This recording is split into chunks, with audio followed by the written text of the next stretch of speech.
ഹരേ കൃഷ്ണ കൃഷ്ണ കൃഷ്ണ ഹരേ ഹരേ രാമ രാമ രാമ ഹരേ ഹരേ. ഹരേ കൃഷ്ണ കൃഷ്ണ കൃഷ്ണ ഹരേ രാമ രാമ രാമ ഹരേ ഹരേ. ഹരേ കൃഷ്ണ കൃഷ്ണ കൃഷ്ണ ഹരേ രാമ രാമ രാമ ഹരേ ഹരേ. ഹരേ കൃഷ്ണ കൃഷ്ണ ഹരേ രാമ രാമ രാമ ഹരേ ഹരേ. ഹരേ കൃഷ്ണ കൃഷ്ണ കൃഷ്ണ ഹരേ രാമ രാമ രാമ ഹരേ ഹരേ. ഹരേ കൃഷ്ണ കൃഷ്ണ ഹരേ രാമ രാമ രാമ ഹരേ ഹരേ. ഹരേ കൃഷ്ണ കൃഷ്ണ ഹരേ രാമ രാമ രാമ ഹരേ ഹരേ. ഹരേ കൃഷ്ണ കൃഷ്ണ ഹരേ രാമ രാമ രാമ ഹരേ ഹരേ. ഹരേ കൃഷ്ണ കൃഷ്ണ ഹരേ രാമ രാമ രാമ ഹരേ ഹരേ. ഹരേ കൃഷ്ണ മാതാജി പ്രണാം മാതാജി. प्रणाम माताजी। हरे कृष्ण माताजी प्रणाम। माताजी प्रणाम। हरे कृष्ण माताजी प्रणाम। हरे कृष्ण। हरे कृष्ण माताजी प्रणाम। प्रणाम माताजी। हरे कृष्ण माताजी प्रणाम माताजी। कृष्ण भगवते वासुदेवाय ओम भगवते वासुदेवाय ओम ज्ञानतिमिरस्य ज्ञानाञ्जनशलाकया चक्षुरुन्मीलितं येन तस्मै श्रीगुरवे नमः। नमो विष्णुपादाय कृष्णप्रेष्ठाय भूतले श्रीमते भक्तिवेदान्तस्वामिनिति नामिने। नमस्ते सारस्वते देवे गौरवाणी प्रचारिणे निर्विशेष शून्यवादी पाश्चात्य देशकारिणे। जय श्री कृष्ण चैतन्य प्रभु नित्यानंद श्री साधिकवर भक्त वृंद। हरे कृष्ण कृष्ण कृष्ण हरे हरे हरे राम राम राम हरे हरे। हरे कृष्ण निगम कल्पतरोर्गलितं फलं शुभमुखामृतद्रव संयुतं पिबत भागवतं रसमालयं मुहुरहो रसिका भुवि भावुकाः। नारायणं नमस्कृत्य नरोत्तमं देवीं सरस्वतीं व्यासं ततो जयमुदीरयेत्। नष्टप्रायेषु भद्रेषु नित्यं भागवत सेवया भगवते उत्तमश्लोके भक्तिर्भवति नैष्ठिकी। कृष्णाय वासुदेवाय देवकी नन्दनाय च नन्दगोपकुमाराय गोविन्दाय नमो नमः। हरे कृष्ण कृष्ण कृष्ण हरे हरे हरे राम राम राम हरे हरे. ഹരേ കൃഷ്ണ. ശ്രീ ശ്രീ രാധാ ഗോവിന്ദ് ടെമ്പിൾ ഇസ്കോൺ ബാംഗ്ലൂരിന്റെ ഭാഗവതം ക്ലാസ്സിലേക്ക് എല്ലാവർക്കും സ്വാഗതം. ഹരേ കൃഷ്ണ. എല്ലാവർക്കും പ്രണാമം. हरे कृष्ण हरे कृष्ण माताजी प्रणामम। हरे कृष्ण माताजी। हरे कृष्ण माताजी प्रणाम। हरे कृष्ण माताजी प्रणाम। हरे कृष्ण माताजी प्रणाम माताजी। हरे कृष्ण माताजी प्रणाम। हरे कृष्ण माताजी प्रणाम माताजी। हरे कृष्ण प्रणाम माताजी। हरे कृष्ण माताजी प्रणाम। ഹരേ കൃഷ്ണ മാതാജി. हरे कृष्ण माताजी हरे कृष्ण प्रणाम माताजी। രണ്ടാമത്തെ അധ്യായം സ്കന്ധം 1 അധ്യായം 16 പരീക്ഷത്ത് കലിയുഗത്തെ എങ്ങനെ സ്വീകരിച്ചു എന്നുള്ളതാണ് നമ്മളിപ്പോ നോക്കിക്കൊണ്ടിരിക്കുന്ന ശ്ലോകങ്ങള്. ഇന്നലെ നമ്മള് എത്ര പേര് എടുത്തത്?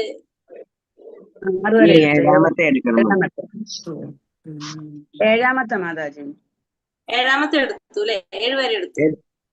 7 എടുക്കണം. 7 എടുത്തില്ല. 7 എടുക്കണം. 6 വരെ എടുത്തിട്ടുള്ളൂ അല്ലെ? 7 വരെ തൊട്ട് എടുക്കണം അല്ലെ? അതെ. 6 വരെ എടുത്ത്. ഇന്നലെ നമ്മളപ്പോ എന്താ നമ്മൾ കണ്ടത്? ഇന്നലെ പരീക്ഷത്ത് മഹാരാജാവിന്റെ ഭരണത്തെ കുറിച്ച് കണ്ടു അല്ലെ? ഭരണം എങ്ങനെയാണെന്നുള്ളത് നമുക്ക് മനസ്സിലായിട്ടുണ്ടായിരുന്നു. പിന്നെ കലിയുഗത്തില് എന്താ പറഞ്ഞത്? കലിയുഗത്തില് ശൂദ്രനേക്കാൾ താഴ്ന്നവനുമായിട്ടുള്ളത്, രാജാവിനെ പോലെ കപടവേഷം ധരിച്ച് പശുവിനെ കാലില് പ്രഹരിച്ചവനുമായിട്ടുള്ളത് ആ വ്യക്തിയെ പരീക്ഷത്ത് മഹാരാജാവ് എന്തുകൊണ്ടാണ് ശിക്ഷിക്കുക മാത്രം ചെയ്തത്? ഭഗവാനുമായി ബന്ധപ്പെട്ട വിഷയങ്ങളാണെങ്കിൽ അത് പറഞ്ഞു തരാനായിട്ടാണ് ശൗനക ഋഷികള് ആവശ്യപ്പെട്ടത്. അപ്പൊ അതെന്തുകൊണ്ടാണ് അങ്ങനെ ഇത്രയും വലിയൊരു ദുഷ്പ്രവൃത്തി ചെയ്തിട്ടും അദ്ദേഹത്തെ ശിക്ഷിച്ചേ മാത്രമുള്ളൂ എന്നാണ് ചോദിക്കുന്നത്, വധിച്ചില്ല എന്നാണ് ഇവിടെ ചോദിക്കുന്നത്. അതെന്താണ് കാരണം? അത് ഭഗവാനുമായി ബന്ധപ്പെട്ട കാര്യങ്ങളാണെങ്കിൽ പറയാനാ പറയുന്നത്. അതായത് നമ്മുടെ ആത്മസാക്ഷാത്കാരത്തിന് ഉതകുന്ന കാരണമാണെങ്കിൽ അത് പറഞ്ഞു തരാനാണ് പറഞ്ഞത്. അല്ലാത്ത കാര്യങ്ങൾ കേൾക്കണ്ട. പക്ഷെ ഭഗവാനുമായി ബന്ധപ്പെട്ടത്, അത് നമുക്ക് ആത്മീയമായ മൂല്യമുണ്ടാകുന്ന കാര്യമാണെങ്കിൽ പറഞ്ഞു തരാനാണ് അവിടെ ഋഷിമാര് ആവശ്യപ്പെട്ടത്. ഹരേ കൃഷ്ണ. ഹരേ കൃഷ്ണ മാതാജി. ഹരേ കൃഷ്ണ മാതാജി. അപ്പൊ പിന്നെ എന്താ പറഞ്ഞ അപ്പൊ എന്നിട്ട് പറയണം എന്തുകൊണ്ടാണ് അത് അങ്ങനെ പറയാൻ കാരണം ആത്മീയ മൂല്യമുള്ള സംസാരങ്ങൾ അല്ലെങ്കിൽ ആത്മീയ മൂല്യമുള്ള ഇതിനെ സംബന്ധിക്കുന്ന വിഷയങ്ങളാണെങ്കിൽ വർണ്ണിച്ചു തരാം. കാരണം അല്ലാതെ നമ്മൾ അതിൽ സമയം പാഴാക്കി ജീവിതം വെറുതെ പാഴാക്കുന്നത് കൊണ്ട് എന്താ പ്രയോജനം എന്നാണ് ഋഷിമാര് പറയുന്നത്. അപ്പൊ അതുകൊണ്ട് അത്തരത്തിലുള്ള കാര്യങ്ങളെ കുറിച്ചാണെങ്കിൽ പറഞ്ഞു തരാനായിട്ടാണ് ഇവിടെ ആര് പറയുന്നത്, ഋഷികള് സൂതഗോസ്വാമിയോട് ആവശ്യപ്പെടുന്നത്. അതാണ് നമ്മൾ മെയിൻ ആയിട്ട് ഇന്നലത്തെ ഇതിൽ കണ്ടത് അല്ലേ?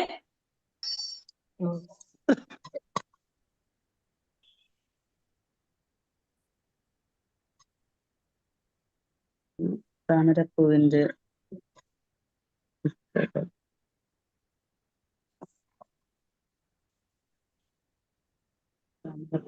കൃഷ്ണജലമുണ്ട്.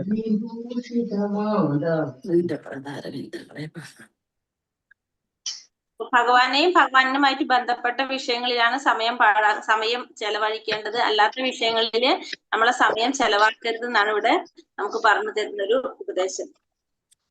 ഹരേ കൃഷ്ണ. അടുത്ത ശ്ലോകത്തിലേക്ക് പോകാം. ഓം നമോ ഭഗവതേ വാസുദേവായ. ശ്ലോകം 7.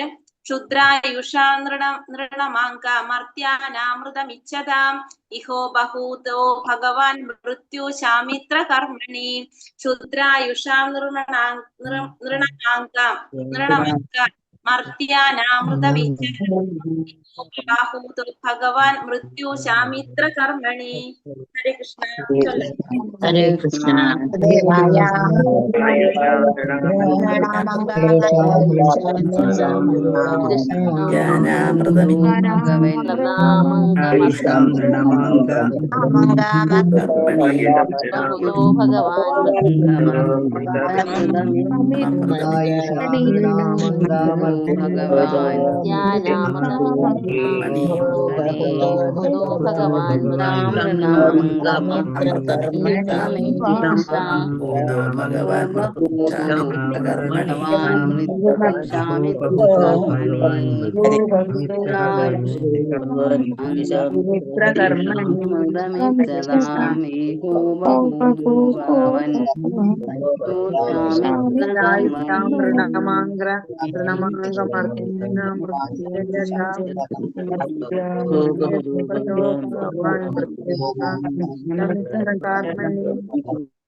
ഹരേ കൃഷ്ണ. ക്ഷുദ്ര വളരെ ചെറിയ, ആയുഷാം ആയുസ്സുള്ള, നൃണ മനുഷ്യരുടെ, അംഗ ഹേ സൂതഗോസ്വാമി, മർത്യാനാം നിശ്ചയമായും മൃത്യുവിനെ അഭിമുഖീകരിക്കേണ്ടവരുടെ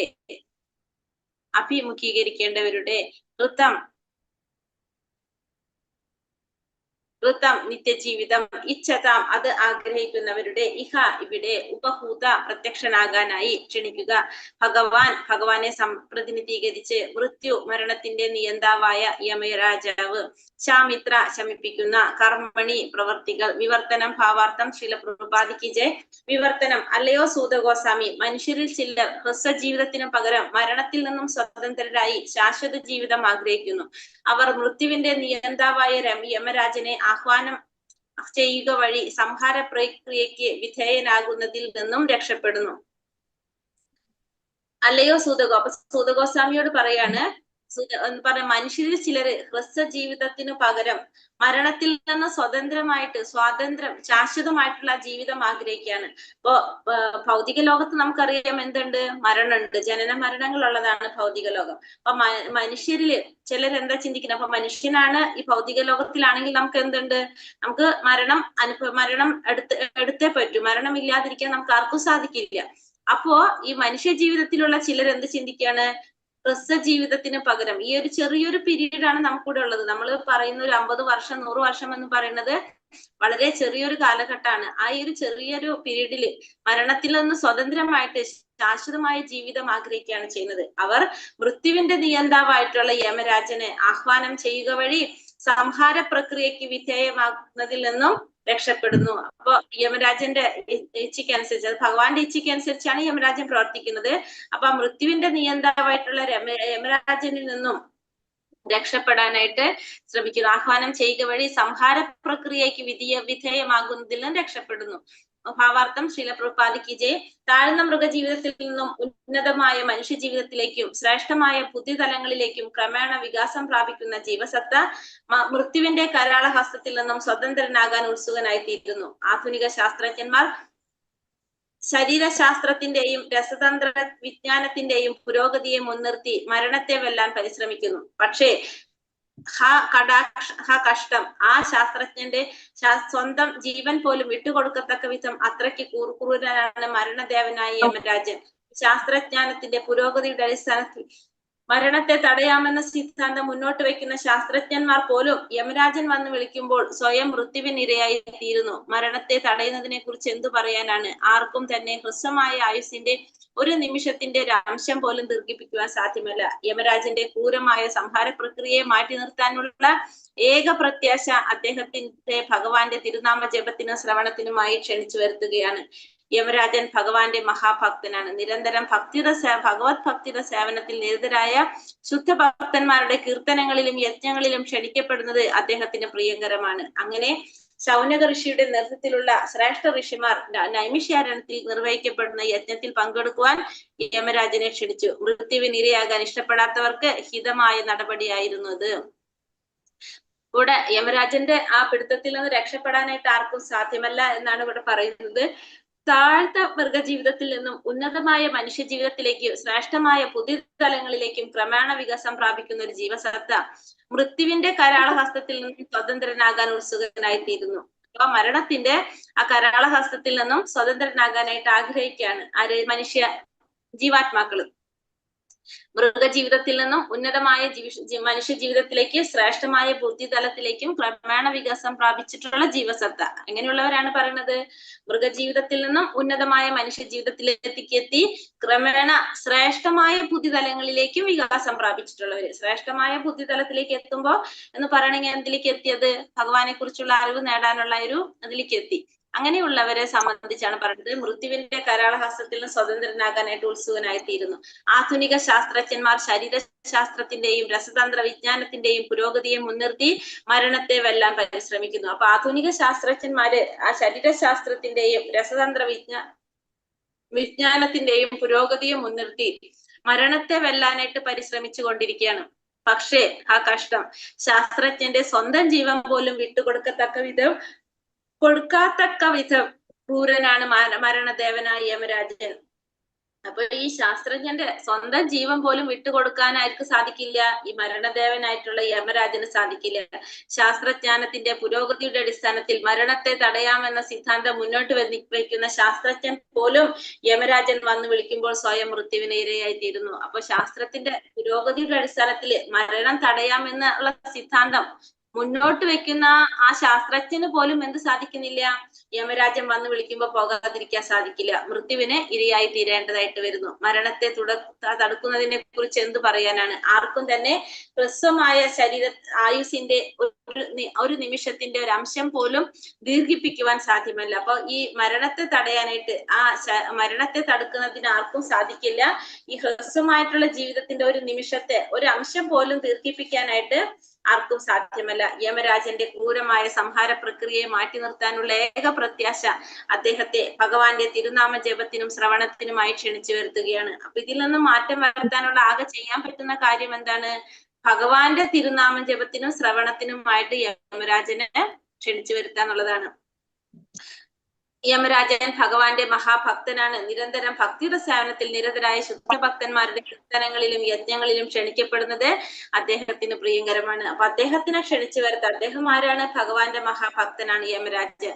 അപ്പൊ യമരാജൻ ഭഗവാന്റെ ഭക്തനായതുകൊണ്ട് തന്നെ ഭക്തിയുടെ സേവനത്തിൽ നിരതരായ ശുദ്ധഭക്തന്മാരുടെ കീർത്തനങ്ങളിലും യജ്ഞങ്ങളിലും ആരെ ക്ഷണിക്കുക? യമരാജനെ ക്ഷണിക്കുക എന്നുള്ളതാണ് ചെയ്യാൻ പറ്റുന്ന കാര്യം. അത് അദ്ദേഹത്തിന് വളരെ പ്രിയപ്പെട്ട കാര്യവുമാണ്. അങ്ങനെ ശൗനക ഋഷിയുടെ നേതൃത്വത്തിലുള്ള ശ്രേഷ്ഠ ഋഷിമാർ നൈമിഷ്യാരണ്യത്തിൽ നിർവഹിക്കപ്പെടുന്ന യജ്ഞത്തിൽ പങ്കെടുക്കുവാൻ യമരാജനെ ക്ഷണിച്ചു. അപ്പൊ അങ്ങനെ ഈ നൈമിഷ്യാരണ്യത്തിലുള്ള ഋഷിമാർ എന്ത് ചെയ്തു? യമരാജനെ ക്ഷണിച്ചു. ഈ യജ്ഞത്തില് പങ്കെടുക്കാൻ വേണ്ടി മൃത്യുവിനിരയാകാൻ ഇഷ്ടപ്പെടാത്തവർക്ക് ഹിതകരമായ നടപടിയാകുന്നു. അപ്പൊ ഭഗവാന്റെ ഭക്തന്മാരാണെങ്കിൽ നമുക്കറിയാം അല്ലെ, അവരെ യമരാജൻ അവരുമായിട്ട് യാതൊരു ബന്ധവുമില്ല. അപ്പൊ ഇവിടെ ഇതേപോലെ തന്നെ പറയണം, മൃത്യുവിനിരയാകാൻ ഇഷ്ടപ്പെടാത്ത ഹിതരായവർക്കുള്ള ഹിതകരമായിട്ടുള്ള നടപടിയായിരുന്നു ആ ക്ഷണം എന്ന് പറയാം നമുക്ക്. ഹരേ കൃഷ്ണ. ശ്ലോകം 8.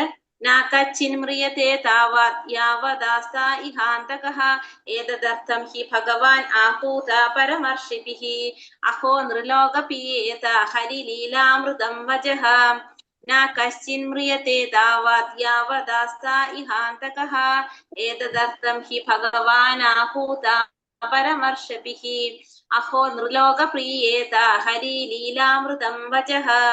ഹരേ കൃഷ്ണ. ചൊല്ലാം. നമോ ഭഗവതേ വാസുദേവായ കശ്ചിന്മ്രിയതേ താവത് യാവദാസ്തമൃതം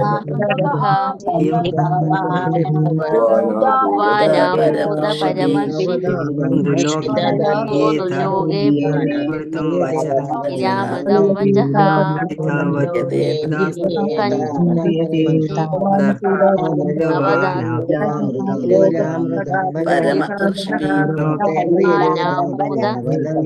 അമൃതം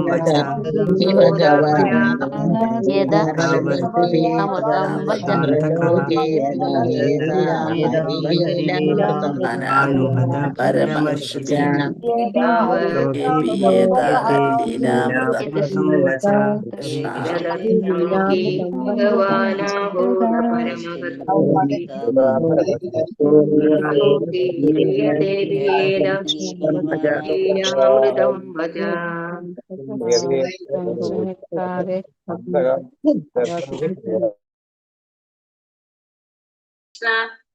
ഇല്ല, കശ്ചിത് ആരും, മ്രിയത്തെ മരിക്കും, താവാത് അത്രയും കാലം, യാവാത് എത്ര കാലം, ആസ്തെ സന്നിഹിതനായിരിക്കുന്നു, ഇഹ ഇവിടെ, അന്തക മരണകാരകൻ, ഏതത് ഈ, അർത്ഥം കാരണം, ഹി തീർച്ചയായും, ഭഗവാൻ ഭഗവാന്റെ പ്രതിനിധി, ആഹൂത ക്ഷണിക്കപ്പെട്ടു, പരമ ഋഷി ശ്രേഷ്ഠരാൽ, അഹോ കഷ്ടം, നൃലോകെ മാനവ സമൂഹത്തിൽ, പീയേത പാനം ചെയ്യാൻ അനുവദിക്കൂ, ഹരിലീല ഭഗവാന്റെ അതീന്ദ്രിയ ലീലകൾ, അമൃതം ശാശ്വത ജീവിതത്തിന്റെ പീയൂഷം, വച ആഖ്യാനങ്ങൾ, വിവർത്തനം ഭാവാർത്ഥം ശ്രീല പ്രഭുപാദിക്ക് ജയ്. വിവർത്തനം. ഏവരുടെയും മരണത്തിന്റെ കാരണഭൂതനായ യമരാജൻ ഇവിടെ സന്നിഹിതനായിരിക്കുന്നിടത്തോളം ആർക്കും മരണത്തെ അഭിമുഖീകരിക്കേണ്ടി വരികയില്ല. ഋഷി ശ്രേഷ്ഠന്മാർ മരണത്തിന്റെ നിയന്താവും ഭഗവത് പ്രതിനിധിയുമായ യമരാജനെ ക്ഷണിച്ചിട്ടുണ്ട്.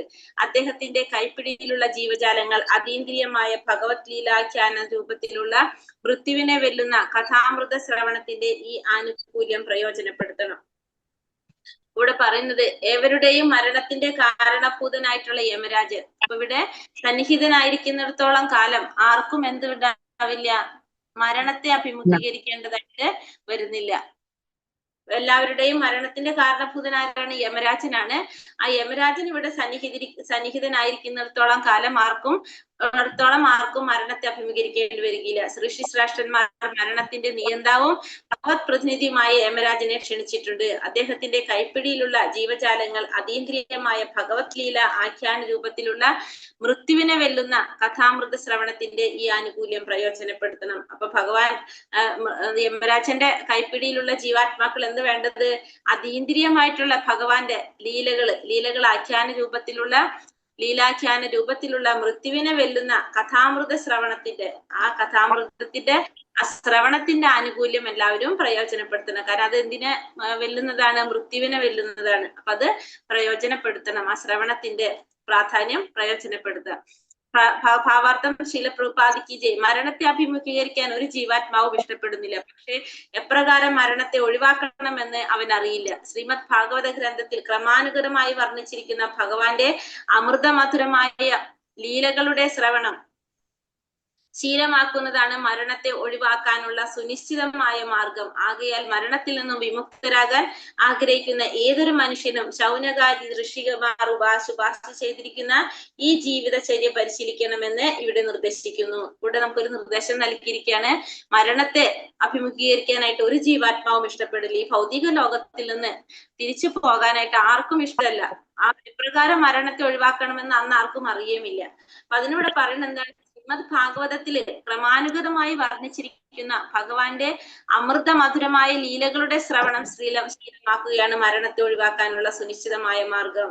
അപ്പൊ നമുക്ക് എന്താ വേണ്ടത്? മരണത്തെ ഒഴിവാക്കാനുള്ള ഒരു മാർഗം പറഞ്ഞിരിക്കുന്നത് ഭഗവാന്റെ അമൃത മധുരമായ ലീലകളുടെ ശ്രവണം, അതായത് ദിവസേന ഭാഗവത ശ്രവണം ശീലമാക്കുന്നതാണ് മരണത്തെ ഒഴിവാക്കാനുള്ള സുനിശ്ചിതമായ മാർഗം എന്നാണ് ഇവിടെ പറയുന്നത്. ആകയാൽ മരണത്തിൽ നിന്നും വിമുക്തരാകാൻ ആഗ്രഹിക്കുന്ന ഏതൊരു മനുഷ്യനും ശൗനകാദി ഋഷിമാർ ശുപാർശ ചെയ്തിരിക്കുന്ന ഈ ജീവിതചര്യ പരിശീലിക്കണമെന്ന് ഇവിടെ നിർദ്ദേശിക്കുന്നു. ഇവിടെ നമ്മളോട് പറഞ്ഞിരിക്കുന്നത് നമുക്ക് മരണത്തെ ഒഴിവാക്കണമെങ്കിൽ നമ്മൾ എന്ത് ചെയ്താൽ മതി? ദിവസേന മതി എന്ന് പറയുന്നത്. അപ്പൊ മരണത്തെ ഒഴിവാക്കാന്ന് പറഞ്ഞാൽ നമുക്കൊന്നും മരണമില്ല എന്നാണ് അർത്ഥാക്കുന്നത്? എങ്ങനെയായിരിക്കും? അല്ല മാതാജി, ഭക്തന്മാരെ വിഷ്ണു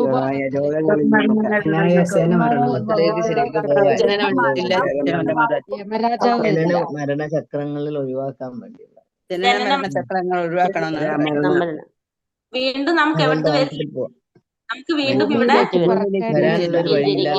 ഭഗവാന്റെ അടുത്തേക്ക് പോകാം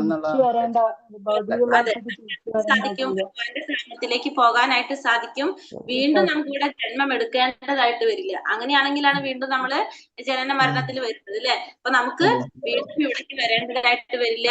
നമ്മള് പോകുന്നത് എവിടേക്കായിരിക്കും? ഭഗവാന്റെ അടുത്തേക്കായിരിക്കും. യമരാജനെ കാണേണ്ട ആവശ്യം ഉണ്ടാവില്ല അല്ലെ. നമ്മളെ കൊണ്ടുപോകാൻ ആരായിരിക്കും വരുന്നത്? ഭഗവാന്റെ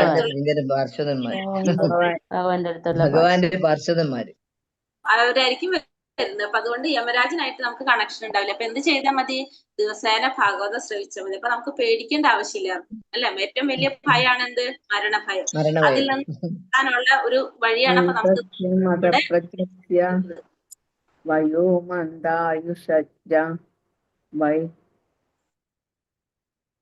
ഹരേ കൃഷ്ണ. ശ്ലോകം 9. മന്ദസ്യ മന്ദപ്രജ്ഞസ്യ വയോ മന്ദായുഷശ്ച വൈ നിദ്രയാ ഹ്രിയത്തെ നക്തം ദിവാച വ്യർത്ഥകർമ്മഭിഃ. മന്ദസ്യ മന്ദപ്രജ്ഞസ്യ വയോ മന്ദായുഷശ്ച വൈ നിദ്രയാ ഹ്രിയത്തെ നക്തം ദിവാച വ്യർത്ഥകർമ്മഭിഃ. ചൊല്ലാം.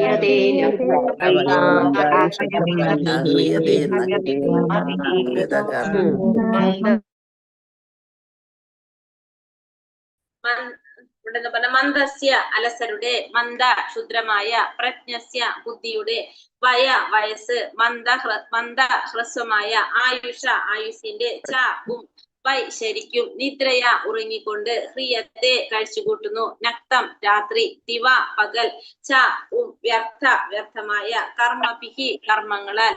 വിവർത്തനം ഭാവാർത്ഥം ശീലപ്രഭുപാദിക്ക് ജയ്.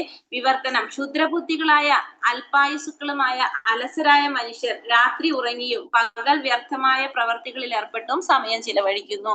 ഇവിടെ നമ്മൾ കഴിഞ്ഞ ശ്ലോകത്തിൽ പറഞ്ഞെന്താണ് നിർദ്ദേശിച്ചിരിക്കുന്നത്? നമ്മള് സമയം പാഴാക്കാതെ നമ്മൾ എന്ത് ചെയ്യണം? ഭഗവാന്റെ ലീലകൾ ശ്രവിച്ചുകൊണ്ടേയിരിക്കണം. അപ്പൊ നമുക്ക് ഈ ജനന മരണത്തിൽ നിന്നൊക്കെ രക്ഷപ്പെടാനായിട്ട്, മരണത്തെ ഒഴിവാക്കാനായിട്ട് സാധിക്കുന്നു കണ്ടു. പക്ഷെ ഇവിടെ പറയാണ് ക്ഷുദ്രബുദ്ധികളും അല്പായുസുക്കളുമായ അലസരായ മനുഷ്യർ എന്താ ചെയ്യുന്നത്?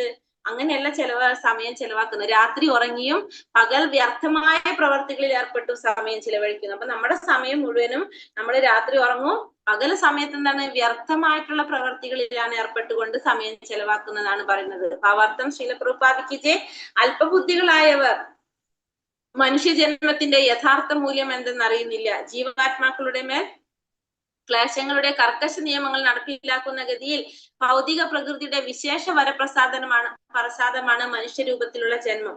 ജനിമൃതികളുടെ ആവർത്തന ചക്രമാകുന്ന കുരുക്കിൽ നിന്നും പുറത്തു വരികയെന്ന ജീവിതത്തിന്റെ പരമമായ വരം പ്രാപ്തമാക്കുന്നതിനുള്ള ഒരു അവസരമാണിത്. ഈ കുരുക്കിൽ നിന്നും പുറത്തു കടക്കാൻ അക്ഷീണം പ്രയത്നിക്കുന്നത് വഴി ബുദ്ധിമാന്മാർ ഈ സുപ്രധാനമായ വരപ്രസാദത്തെ സൂക്ഷിക്കുന്നു. എന്നാൽ അല്പബുദ്ധികളായ മൂല്യനിർണയം നടത്താൻ കഴിയാത്തവരുമാകുന്നു.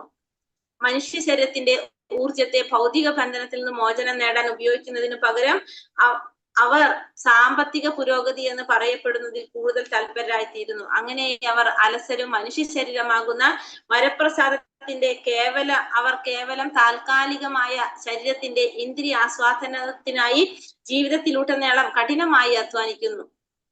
അപ്പോൾ ഇവിടെ പറയുന്നത് അല്പബുദ്ധികളായിട്ടുള്ളവര് മനുഷ്യജന്മത്തിന്റെ യഥാർത്ഥ മൂല്യം എന്തെന്ന് അവർക്കറിയുന്നില്ല. അല്പബുദ്ധികൾക്ക് എന്തറിയുന്നില്ല? മനുഷ്യജന്മത്തിന്റെ യഥാർത്ഥ മൂല്യം എന്താണെന്നുള്ള അവർക്ക് മനസ്സിലാക്കാൻ സാധിക്കുന്നില്ല. ജീവാത്മാക്കളുടെ മേൽ ക്ലേശങ്ങളുടെ കർക്കശ നിയമങ്ങൾ നടപ്പിലാക്കുന്ന ഗതിയിൽ ഭൗതിക പ്രകൃതിയുടെ വിശേഷ വരപ്രസാദമാണ് മനുഷ്യരൂപത്തിലുള്ള ജന്മം. അപ്പൊ മനുഷ്യജന്മത്തിന്റെ പ്രത്യേകത എന്താണ്? ജീവാത്മാക്കളുടെ മേല് ക്ലേശങ്ങളുടെ കർക്കശ നിയമങ്ങൾ നടപ്പിലാക്കുന്ന ഗതിയില് അപ്പൊ ഭൗതിക പ്രകൃതിയുടെ വിശേഷമായ വരപ്രസാദമാണെന്ത്? മനുഷ്യജന്മം. കാരണം ഈ ക്ലേശകരമായിട്ടുള്ള പല രീതിയിലാണ് എന്ത് വരുന്നത്? ഓരോ ജന്മവും വരുന്നത്. ഇതിൽ നിന്നെല്ലാം മോചനം നേടാൻ നമുക്ക് സാധിക്കുന്നതാണ് ഏത്? മനുഷ്യജന്മത്തിലൂടെ. മറ്റുള്ള ജന്മങ്ങളൊക്കെ എന്താണ്?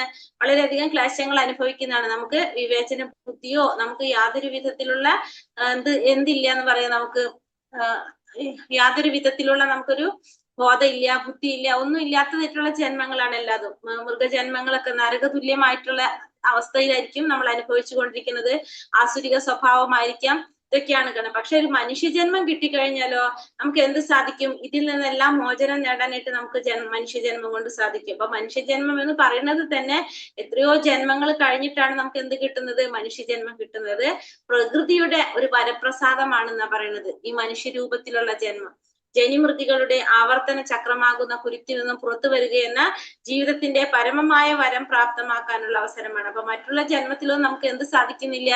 നമുക്ക് ഈ ജനന മരണ ചക്രത്തിൽ നിന്ന് രക്ഷപ്പെടാനായിട്ട് പ്രവർത്തിക്കാൻ സാധിക്കുന്നില്ല. പക്ഷെ മനുഷ്യജന്മത്തിന് മാത്രമാണ് അത് സാധിക്കുന്നത്. അതിനുള്ള ഒരു അവസരം ഏത് ജന്മത്തിന് മാത്രമേ ഉള്ളൂ? മനുഷ്യജന്മത്തിന് മാത്രമേ ഉള്ളൂ. അത്രയും പ്രകൃതിയുടെ ഒരു വരപ്രസാദമാണ് അപ്പോ ആ ഒരു മനുഷ്യജന്മം എന്ന് പറയുന്നത്. ഈ കുരുക്കിൽ നിന്നും പുറത്തു കടക്കുവാൻ അക്ഷീണം പ്രയത്നിക്കുന്നത് വഴി ബുദ്ധിമാന്മാർ ഈ സുപ്രധാനമായ വരപ്രസാദത്തെ കാത്തു സൂക്ഷിക്കുന്നു. അപ്പൊ ഇതിൽ നിന്ന് പുറത്തു കടക്കാനായിട്ട് പ്രയത്നിക്കുന്നത് വഴി അവരെന്ത് ചെയ്യാണ്? ആ സുപ്രധാനമായ വരപ്രസാദത്തെ കാത്തു സൂക്ഷിക്കുകയാണ് ചെയ്യുന്നത്. എന്നാൽ അല്പബുദ്ധികളായവരാണെങ്കിലോ മൂല്യനിർണയം നടത്താൻ കഴിയാത്തവരുമാകുന്നു. അപ്പൊ ഇത് മനസ്സിലാക്കാത്തവരാണ് അല്പബുദ്ധികളായിട്ടുള്ള മനുഷ്യര്. മനുഷ്യ ജീവിതത്തിന്റെ ഊർജത്തെ ഭൗതിക ബന്ധനത്തിൽ നിന്ന് മോചനം നേടാൻ ഉപയോഗിക്കുന്നതിന് പകരം അവർ അത് സാമ്പത്തിക പുരോഗതി എന്ന് പറയപ്പെടുന്ന കൂടുതൽ തൽപരരായി തീരുന്നു. അപ്പൊ അവര് ബുദ്ധിമാന്മാർ എന്ത് ചെയ്യുന്നു? ഈ വരപ്രസാദത്തെ കാത്തു സൂക്ഷിക്കുന്നു, ഉപയോഗിക്കുന്നു, ഫലപ്രദമായിട്ട് ഉപയോഗിക്കുന്നു. പക്ഷെ അല്ലാത്തവര് മനുഷ്യ ജീവിതത്തിന്റെ ഊർജം ഭൗതിക ബന്ധനത്തിൽ നിന്ന് മോചനം നേടാൻ ഉപയോഗിക്കുന്നതിന് പകരം അവര് ആത്മീയമായിട്ടുള്ള പുരോഗതിക്കല്ല, സാമ്പത്തിക പുരോഗതിക്കാണ് കൂടുതൽ താല്പര്യത്തിനായിട്ട് ഉപയോഗിച്ചുകൊണ്ടിരിക്കുന്നത്. അങ്ങനെ അവർ അലസരും മനുഷ്യ ശരീരമാകുന്ന വരപ്രസാദത്തിന്റെ കേവലം താൽക്കാലിക ശരീരത്തിന്റെ ഇന്ദ്രിയാസ്വാദനത്തിന് ജീവിതത്തിലുടനീളം കഠിനമായി അധ്വാനിക്കുന്നവരുമായി തീരും. അപ്പൊ അങ്ങനെ ആകുമ്പോ അവർ എന്താ മാറുന്നത്? അലസന്മാരായിട്ട് മാറുന്നു. മാത്രമല്ല മനുഷ്യ ശരീരമാകുന്ന വരപ്രസാദത്തിന്റെ അവർ കേവലം താൽക്കാലികമായ ശരീരത്തിന്റെ ഇന്ദ്രിയാസ്വാദനത്തിന് വേണ്ടിയിട്ട് ജീവിതത്തില് കഠിനാധ്വാനം ചെയ്യുന്നവരായിട്ട് മാറും. താൽക്കാലികമായ ആസ്വാദനത്തിന് വേണ്ടിയിട്ട് കഠിനാധ്വാനം ചെയ്യുന്നവരായിട്ട് മാറുകയും ചെയ്യുന്നു. പ്രകൃതി നിയമം അനുസരിച്ച് താഴ്ന്ന മൃഗങ്ങൾക്ക് പോലും ഇന്ദ്രിയാസ്വാദനം അനുവദിച്ചിട്ടുണ്ട്.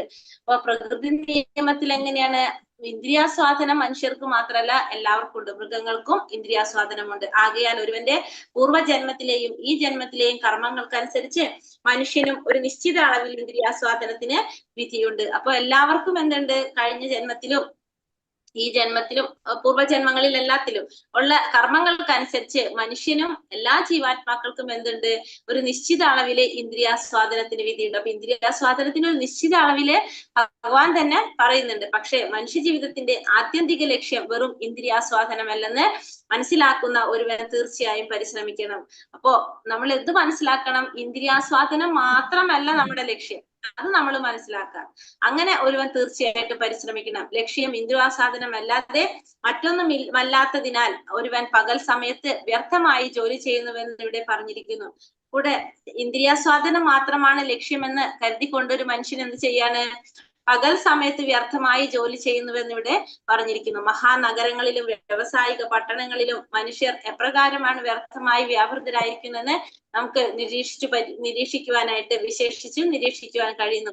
മനുഷ്യ ശക്തിയാൽ നിരവധി വസ്തുക്കൾ നിർമ്മിക്കപ്പെടുന്നുണ്ടെങ്കിലും അവയെല്ലാം പക്ഷെ ഇന്ദ്രിയാസ്വാദനത്തിന് വേണ്ടിയുള്ളതാകുന്നു, അല്ലാതെ ഭൗതിക ബന്ധത്തിൽ നിന്നും സ്വതന്ത്രനാകാനുള്ളവയല്ല.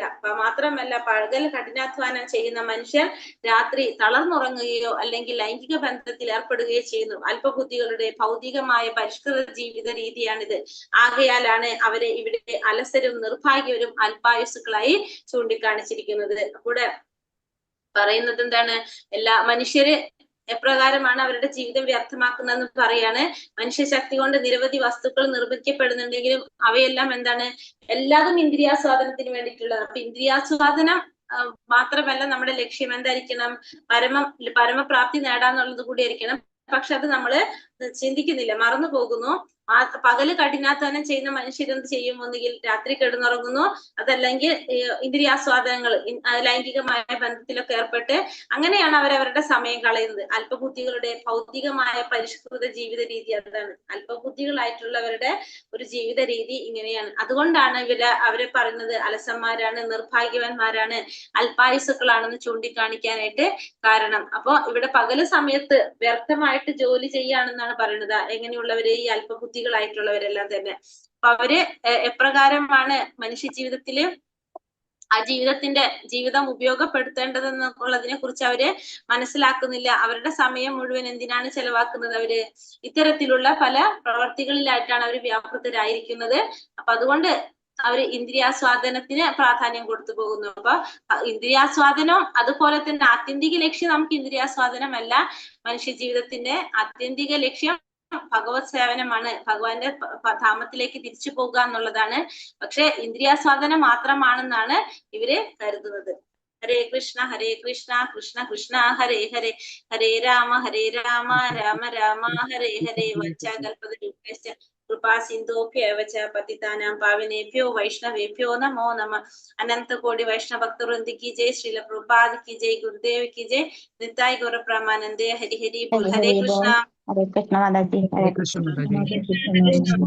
हरे कृष्ण माताजी। हरे कृष्ण माताजी। प्रणाम माताजी। हरे कृष्ण हरे कृष्ण माताजी। प्रणाम माताजी। कृष्ण माताजी। प्रणाम माताजी।